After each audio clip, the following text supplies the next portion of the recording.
I'm a tourism entrepreneur and a peace builder, but this is not how I started.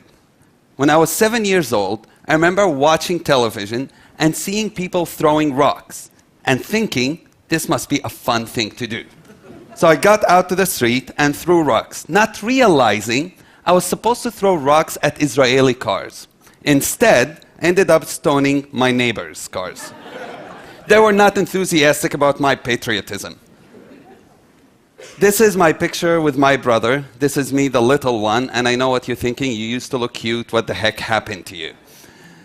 But my brother, who's older than me, was arrested when he was 18, taken to prison on charges of throwing stones.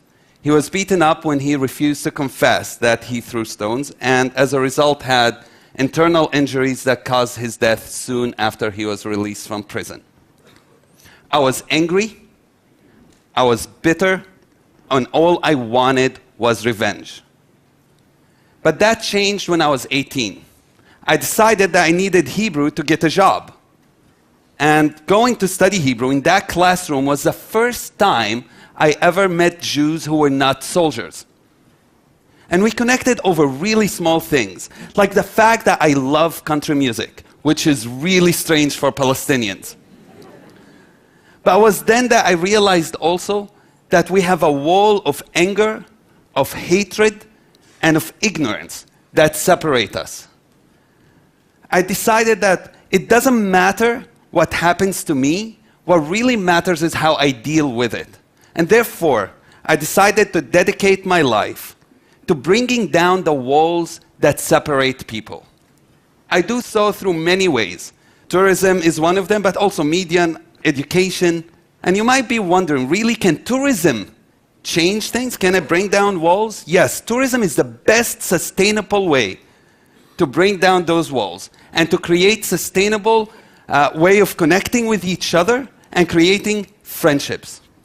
In 2009, I co-founded Majdi Tours, a social enterprise that aims to connect people, with 2 Jewish friends, by the way. And what we'll do, the model we did, for example, in Jerusalem, we would have 2 tour guides, one Israeli and one Palestinian, guiding the trips together, telling history and narrative and archaeology and conflict from totally different perspectives.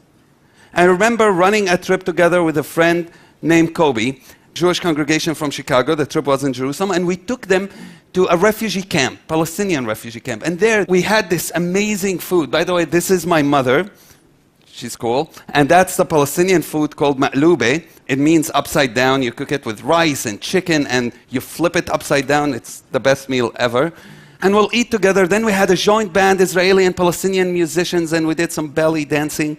If you don't know any, I'll teach you later.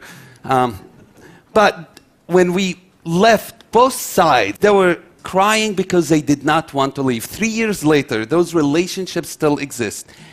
Imagine with me, if the 1 billion people who travel internationally every year travel like this, not being taken in the bus from one side to another, from one hotel to another, taking pictures from the windows of their buses of people and cultures, but actually connecting with people.